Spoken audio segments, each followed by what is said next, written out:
Si le nom de Lovamore ne vous dit rien, son visage doit forcément vous parler.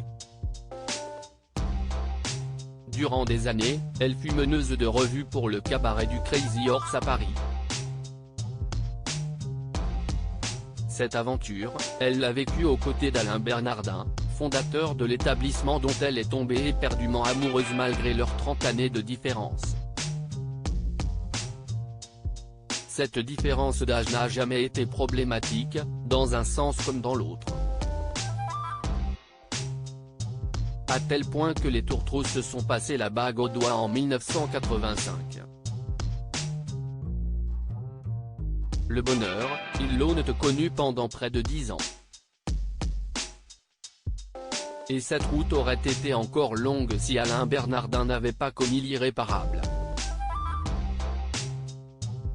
Le 15 septembre 1994, l'homme de 78 ans est retrouvé mort dans son bureau du Crazy Horse. Pas de maladie, d'arrêt cardiaque ou de malaise soudain ayant provoqué la mort. Alain Bernardin s'est tiré une balle dans la tête, menant à la conclusion formelle d'un suicide.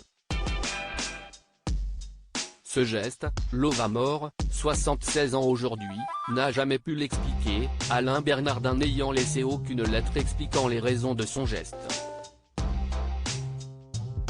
Seule hypothèse plausible pour Eddie Barclay, l'un des proches d'Alain Bernardin, son âge avancé, s'y est un sale coup.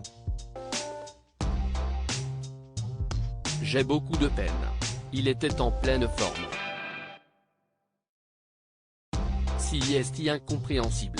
La seule explication qui me vient à l'esprit si est qu'il allait avoir 78 ans et s'est dit, bon, maintenant si est terminé. Si est vraiment la seule chose à laquelle je peux penser, déclarait-il à l'époque.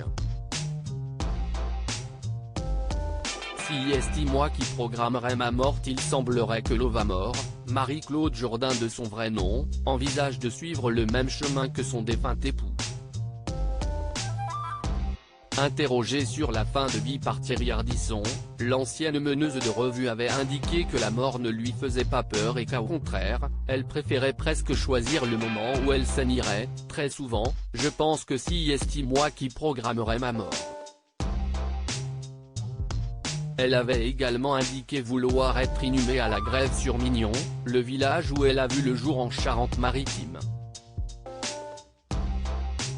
Elle s'est depuis retirée du devant de la scène et mène une vie paisible dans la Loire.